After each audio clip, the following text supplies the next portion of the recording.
संपूज्य अग्नये नमः सर्वोपचारार्थे गन्धक्षपुष्पाणि समर्पयामि। नमस्कार। नानापरिमल सौभाग्यद्रव्यं समर्पयामि नमस्कारं करोमि सत्यनारायण देवताभ्यो नमः गंधादेवी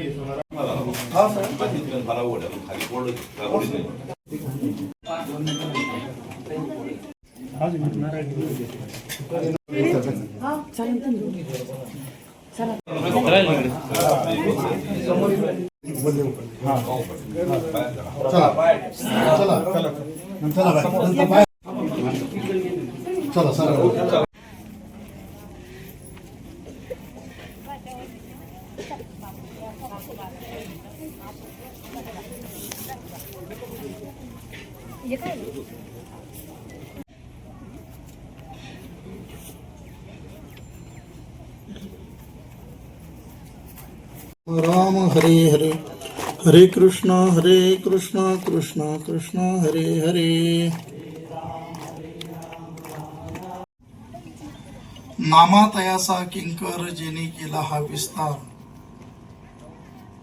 जनार्दन एकनाथ खांब दिला भागवत केले होते। रावणाकडे सामर्थ्य कमी नव्हतं, संपत्ती कमी नव्हती, संपत्ती होती, सत्ता होती, सामर्थ्य होतं, तरी देखील रावणाने केलेले 3 संकल्प पूर्णत्वाला नेता आले नाही। रावणामध्ये काय कमी सामर्थ्य होतं का? पण रावणाला 3 संकल्प पूर्णत्वाला नेता आले नाही। त्यातला पहिला संकल्प होता, खारा समुद्र गोडा करेल, सोन्याला सुगंध आणेल आणि स्वर्गाला शिडी लागेल। आता नाही, ते शेवटी करायचं। प्रभू रामचंद्र, सीतामाता आणि लक्ष्मणजी जंगलातून चाललेले आहे, अंगावर वलकल परिधान केलेले आहे। गोस्वामी तुळशीदासांनी गोड वर्णन केलं। हो तापस वेश विशेषी उदासी, 14 बरस राम वनवासी। राम सिया राम जय जय राम। वनवासातून एका वनवासामध्ये असताना एका जंगलातून प्रवास करत असताना अचानक सीता मातेच्या मनामध्ये स्वार्थाची भावना जागी झाली। ह्याला थोडं लांब ठेवलं तर जास्त आवाज वाटते। सीता माता विचार करते की 14 वर्ष वनवास माझ्या स्वामींना आहे, मालकांना आहे, मी कशासाठी वनवन फिरते त्यांच्या पाठीमाग? मी एका राजाची सून आहे, भावी राजाची धर्मपत्नी आहे। वनवास यांना मी कष्ट का, दुःख का सहन करते? लक्ष्मणाच्याही मनात असाच विचार आला की 14 वर्ष वनवास झाला आहे, ठीक आहे, सीता माता त्यांची धर्मपत्नी, त्या अर्धांगिनी, पतीच्या सुखदुःखामध्ये अर्धा वाटा तिचा असतो, परंतु मी कशासाठी कष्ट सहन करतोय? मी माझ्या पत्नीचा त्याग केला, राज्याचा त्याग केलाय, सर्व अनुकूल सुखाचा त्याग केलाय। काही अंतर चालून गेल्यानंतर चालत असताना रामप्रभूच्या कानावर अचानक रडण्याचा आवाज ऐकू आला। रामप्रभूनं मागे फिरून पाहिलं तर सीता मातेच्या डोळ्यात अश्रू आहेत, हुंदके देते, रडते। लक्ष्मणजी हे रडतायत। रामप्रभूच्या लक्षात आलं नाही, विचारलं, सीते काय झालं? तुझ्या डोळ्यात अश्रू, अयोध्येची आठवण आली का? काय जनकपुरीची आठवण आली? म्हणे नाही स्वामी. माता कौशल्याची आठवण आली का? म्हणे नाही स्वामी. मग तुझ्या डोळ्यात अश्रू का? तू रडतेस का? काय झालं तुला? सीता मातेनं सांगितलं, स्वामी माझ्या मनामध्ये असा स्वार्थाचा विचार यायला नको होता. नको तो विचार माझ्या मनामध्ये आला, त्याचा पश्चाताप होत आहे. अशी स्वार्थाची भावना माझ्या मनामध्ये का जागी झाली? लक्ष्मणजीने ते सांगितलंय. दादा माझ्या मनात असा विचार आला. तेव्हा रामप्रभू हसायला लागले. रामप्रभू म्हणतात सीते, लक्ष्मणा, यात तुमचा दोष नाही. ज्या जागेतून आता आपण विचरण करत होतो, फिरत होतो, त्या जागेमध्ये पूर्वी सुंद उपसुंद नावाचे 2 राक्षस होऊन गेले. बलाढ्य शक्तिशाली होते. निरंतर नित्य आहे म्हणे, तसं सांगू नका. तो कसा आहे तो सांगा. त्याचा आकार कसा आहे म्हणे, निराकार आहे. कशाची तरी उपमा देऊन सांगा म्हणे, तो निरुपम आहे. आकार नाही, अव्यक्त आहे, निराकार आहे. पण तो कसा आहे म्हणजे ते सांगता येत नाही. श्रुती नेती नेती म्हणती. वेदालाही सांगता आलं नाही. एका भाषेत वेद बोलला ना, यजुर्वेदामध्ये परमात्मा कसा म्हणे, हरि ओम सहस्र दीर्घा बुरुगा सहस्राक्ष सहस्रपाद सभूमिगो सर्वतस्मित्वा तिथितजांगुलम पुरुष अभेदगुं सर्वं यद्भूतं यच्च भाव्यं भूतामृतत्वशेषानो यदन्येनातिरोहति एतावानस्य महिमा तो जयांश पूरुग पादोऽस्य विश्वा भूतानि त्रिपादस्य अमृतं दिवे त्रिपादोर्ध उदयित पुरुगः पा कळलं. यजुर्वेद वेदाने वर्णन केलं परमात्म्याचे सहस्रमुख आहे, सहस्राक्ष नेत्र आहे. आकाश त्याचं उदर आहे, चंद्र सूर्य त्याचे नेत्र आहे, अग्नी ज्याचं मुख आहे, मुखात अग्नी रजा आहेत, वृक्ष त्याचे रोम आहे, नद्याच्या त्याच्या नाड्या आहेत, फुलांचं उमलणं त्याचं हास्य आहे, वायू त्याचा श्वास आहे, दिशा त्याचे कान आहेत. नेमकं कसं आहे सांगता आलं नाही. तो सर्वेश्वर परमात्मा जो योग्यांच्याही ध्यानाला जात नाही, योग्यांच्या ध्यानी जाताना थोडस तो आमच्या जनाबाईच्या चापला डोक्यावर घेतोय. याला म्हणतात इमारत फळाली. संत श्रेष्ठ एकनाथ महाराजांनी केलं. जनार्दन एकनाथ खांब दिला भागवत मंदिराचा कळस तुकोबराय बनलेले. तुका झाला असे कळस भजन करा सावकाश. आणि बहिणाई साहेब म्हणतात की मंदिराची जी ध्वजा आहे ते ध्वजा बनण्याचं काम माझं आहे. बहिणी पडे किती ध्वजा निरूपण केले उजा. संत कृपा झाली इमारत फळा झाली. अशी संत कृपा आपल्या गावचे महाल गावचे आदरणीय झिंजुडे पाटील, आदरणीय राजेंद्र रामचंद्र पाटील झिंजुडे यांच्यावरही संत कृपा गुरुकृपा. आणि या गुरुकृपेचं फळ सुंदर अशी ही गुरुप्रसाद नावाची नूतन वास्तू या ठिकाणी त्यांनी उभारली. त्या वास्तूच्या आज वास्तू शांती या निमित्तानं ही प्रवचनाची सेवा 10 ते 11 वेळ होती. बरोबर 11 वाजून 5 मिनिटं आलेले आणि पावसाने सुद्धा आज्ञा दिलेली की आता आटपून घ्या. अजून यानंतर भोजन प्रसाद सगळ्याला करायचा आहे.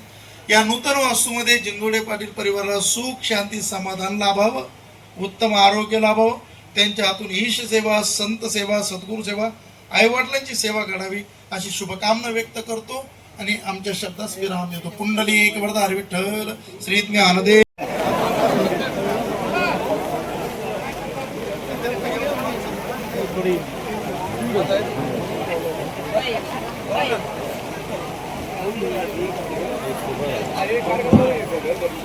जवळजवळ 1 तास या ठिकाणी पार पडलेले आहेत. जिंदोडे पाटील परिवाराच्या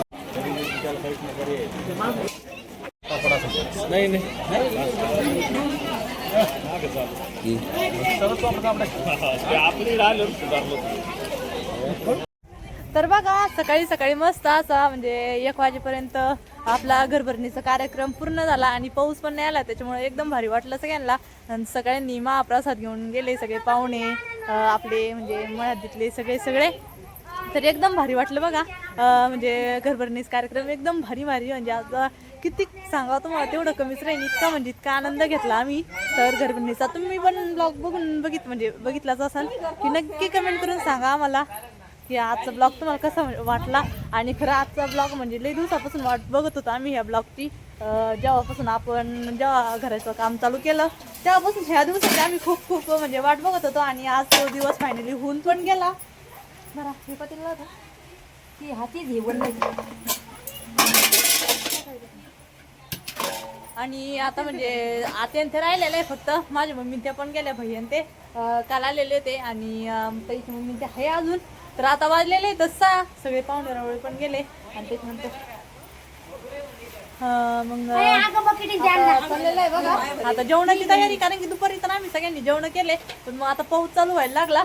चतुर्थी आज चतुर्थी नाही आता बाकीच्यांना हा ना मग आता ज्यांना आज चतुर्थी पण होती ज्यांनी दुपारी जेवण नाही केले तर आता त्यांना म्हणजे जेवायला बसायचंय आम्हाला लगेच.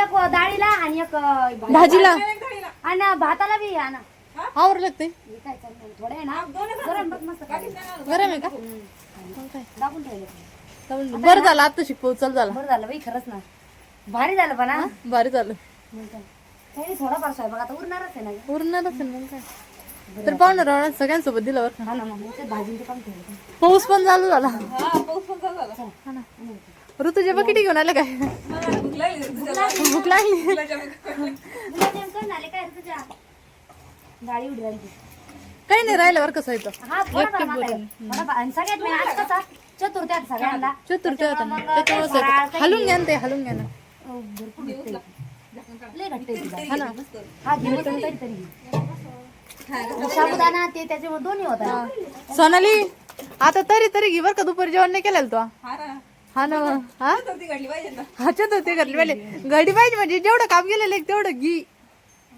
मग पोटभर जेव का होतंय पाण्याच्या आरती काढल्या घरात घ्या काय लागत होतो जार. चला आता यांचं ताईचं आणि सोनालीचं चाललेलं आहे आपलं स्वयंपाक तिकडे घ्यायचा आणि आता म्हणजे सकाळी दुपारी तर आम्ही जेवण केली पण आता त्यांना चतुर्थी होती त्याच्यामुळे आता डबल वापस बसणार आम्ही जेवण करायला. आणि आज सगळे म्हणजे कालपासून इतके पाहुणे येईल होते त्याच्यामुळे इतकी मजा आली पाहुण्यासोबत राहायची आणि सगळ्यांनी म्हणजे सगळे पाहुणे काम पण करू लागले आणि काल आज सकाळपासून म्हणजे उठल्यापासून इतकं भारी वाटलं घरभरणीच कार्यक्रम आणि देवगडची बाबा यायची म्हणजे इतका आनंद घ्या वाटला होता. तर आम्ही जेवढा आनंद घ्यायचा तेवढा घेतला तरी एकदम भारी वाटलं. बघ आपल्या घराचं लुक आज किती मस्त दिसतंय आणि मंडप आले दुपारी कार्यक्रम झाल्याच्या नंतर मंडप पण सोडून नेला आणि सगळं अंगण ते आम्ही साफ पण करून घेतलं मस्त पत्रावळ्या ते उचलून घेतलं बघा जार राहिलेले तर घेऊन जायचे. आणि आता आज म्हणजे कसं 2-3 दिवसापासून दणदण चालू होती तर शंभूज पप्पा ते पण थोडे बसलेले आहेत कारण की आता दमले आम्ही पण दमलो पण मग कसं म्हटलं जेवण केल्याच्या नंतर आहे ना आराम करू मग तेव्हा भारी वाटन. चला आता पाऊस पण चालू झाला बरं झालं दिवसभर पाऊस नाही आला तरी पण जेवढे आपले पाहुणे येणारे होते का काही भिजतच आले काही म्हणजे याच टाइम पाऊस लागला काही इथं आल्याच्या नंतर पाऊस लागला बारीक शितोडे चालूच होते काही जण वल्ले होऊन आले. चला पण मग वल्ले झाल्याच्या नंतर पण सगळे पाहुणे आपल्या घरी आपल्या कार्यक्रमाला आले सगळ्यांचं धन्यवाद. आणि आपल्या युट्यूब फॅमिलीमधलं कोणीच नाही आलं बरं का म्हणजे आम्हाला कोणीच म्हणलं नाही की आम्ही तुमची व्हिडिओ बघतो जेवढे सगळ्यांनी कमेंट केलं ते आम्हाला की आम्ही तर येणार आहे पण एक पण नाही आलं का होतं यायला अशी अपेक्षा होती बरं का अपेक्षा होती म्हणजे आम्ही तर सगळं आमच्या पाहुण्यापेक्षा तुमची युट्यूब फॅमिलीची जास्त वाट बघत होतो बरं का सगळ्यांची अपेक्षा होती पण तुम्ही सगळ्यांनी म्हणजे कोणीच नाही आलं.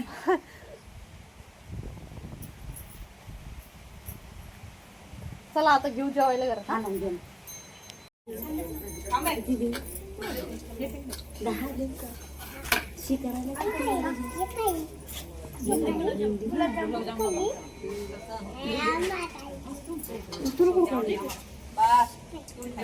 द्या ना ये.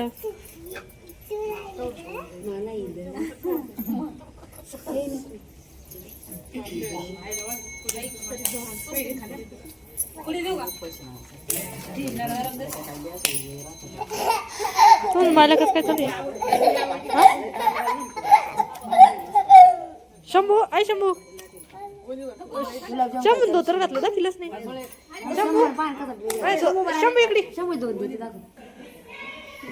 बघा शंभून मस्त धोती ड्रेस घातले हा ना